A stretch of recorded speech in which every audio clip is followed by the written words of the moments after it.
Relativity and the Supreme Entity. The subject of today's discourse is relativity and the Supreme Entity. The innate propensity of human beings is to seek freedom from all bondage. Whenever they are placed in bondage, they try their utmost to free themselves. It was this effort to liberate oneself from bondage that caused love or dharma to develop in the human mind.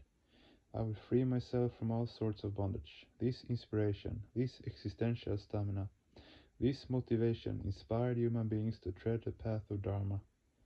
It is due to this driving urge that human beings have mastered and will master all matters concerning Dharma. These bondages are of three types: physical, psychic, and spiritual. The first category comprises all those bondages which concern time, space, and person in this quinquelemental world. For instance, if a person wants to reach Dacha immediately, he or she will not be able to do so. This inability is physical bondage. Human beings want to reach their destination at once, but they cannot. And the consequent dissatisfaction created in their minds is the physical spatial bondage. Likewise, there are temporal bondages also. Perhaps a desire may arise in someone's mind today to see what India was like at the time of Lord Krishna 3,500 years ago, but this cannot be done due to temporal bondages. Likewise, there are personal bondages also. There are also psychic bondages, the various types of mental limitations and afflictions that arise due to our samskaras. And finally, there are the spiritual bondages. Human beings, through the cultivation of knowledge, become convinced that their nearest and dearest one is Paramapurusha, that he is the soul of their souls. Paramapurusha is dearer even than their own existential I-feeling, because one's I-feeling is not something permanent. It will not last forever, but Paramapurusha, the supreme I of one's small unit I, will remain forever, and thus only he can be the dearest entity.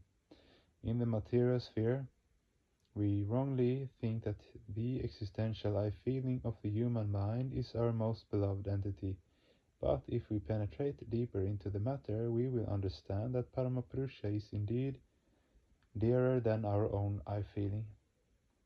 Yet even after this understanding, when we do not actually attain him within the scope of our realization, then this painful sense of separation is spiritual bondage. That which brings about the permanent cessation of these three types of bondages is called Paramartha, the supreme good. Trivida dukasya atyantiki nivrittihi. Out of the endeavor to liberate themselves from these three bondages, human beings have cultivated material science, and in this way they have learned and discovered many things. In overcoming the psychic bondages, they could not achieve any significant progress, and although they have attained some success in overcoming physical bondages, yet they could not permanently conquer any of the three factors of time, space, and person. Even if they go to Dhaka from Calcutta by rocket, it will take some time to reach the destination. They will never be able to conquer time altogether. Nevertheless, people go on trying to surmount the limitations of time, space, and person. Is any psychic progress attained in this continuous endeavor to overcome physical bondage? It may be possible to acquire some objects of enjoyment or to transcend the temporal, spatial, and personal bondages to some extent, but will this really bring psychic elevation? No, not even the slightest. Suppose a highly elevated person is traveling by bullock cart, and a degraded person is traveling by rocket. Does the person in the rocket become more elevated because he is moving at a high speed? The affluent countries have purchased the brains of the intellectuals and invented many new things. Does this mean that they are highly developed? Are those countries which could not develop those inventions, like India and other third world countries, underdeveloped countries? Not at all. The progressiveness or backwardness of a certain country cannot be judged in this way. A progressive country is one in which human beings are developing. Even cows, goats, and other animals can be sent into space in rockets. Does that mean that they are more developed? So, it is clear that time, space, and person can never be completely conquered. Likewise, in the psychic sphere, also, some people try to explain things to their fellow human beings, thus removing their psychic hunger. Suppose people do not know the meaning of a word. They may suffer some psychic discomfort for a time, but once the meaning of the word is conveyed to them, their mental affliction is removed. Then they discover another word whose meaning is unknown to them. Among human beings, you will never find anyone who knows everything, nor is that possible in practical life.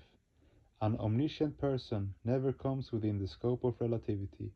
He or she may remain outside the realm of relativity, but not within it. What ordinary people learn one day, they forget the next. Those of you who are graduates and postgraduates will admit that if I ask you to sit for the school final examination now, you will certainly not pass the exam. This shows that you have studied but quickly forgotten what you learned. You have not gained much, so it would not be wise for you to consider your education as a glorious achievement. The fact is that human beings have tried, are still trying, and will continue to try to overcome their physical and psychic bondages. That which helps one overcome physical and psychic bondages to some extent that, for example, will reduce the minute is called artha. Hunger is a physical bondage. It is related to the physical body of this quinquelemental world. To remove hunger, you require money to buy food in a restaurant. Eating the food brings temporary release from the bondage of hunger, and thus money, the object which brought about this release, is called artha. Let us take another example. Antidishishta.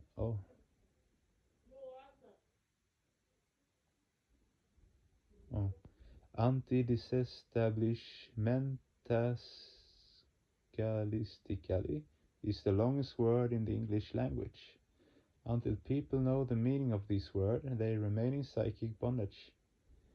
If someone says that particular word is meaningless or useless, then that psychic bondage is removed. The next moment, however, another question arises in the mind. What is the meaning of asamkramsha? Unless someone gives the meaning, one's mind is disturbed. Only when the meaning is known does the mind return to its normal state. Hence, the meaning of a particular word is also called artha in Sanskrit, because knowing the meaning brings temporary relief from psychic bondage. The Sanskrit word for notebook is artha pushtakam. Pushtaka means book and artha means meaning. When people know in theory that Paramapurusha is always with them, that he is their nearest and dearest one, and yet he does not come within their personal realization, this is called spiritual bondage.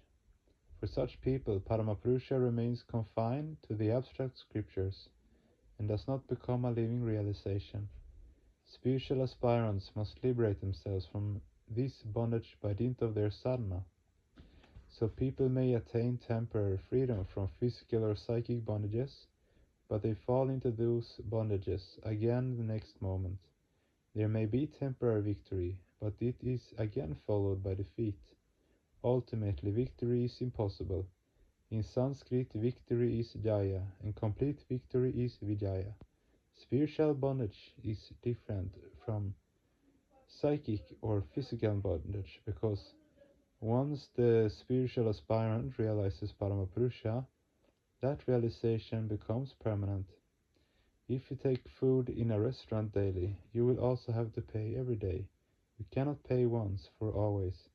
Hence the term artha is not used in the spiritual sphere. Rather we use the word paramartha, the ultimate permanent relief from bondage.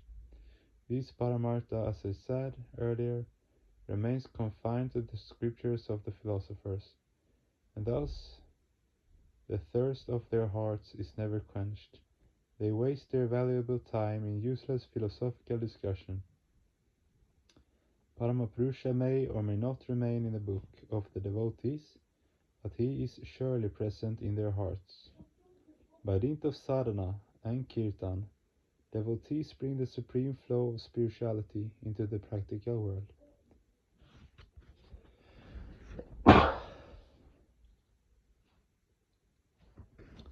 They taste it and bathe in it. Paramapurusha is not an object of bookish knowledge or philosophical speculation. He is the soul of souls, the nearest entity to the devotee's heart, the one with whom a devotee is constantly playing and conversing with laughter and joy. That blissful satisfaction in a devotee's heart is conspicuously absent in that of a philosopher.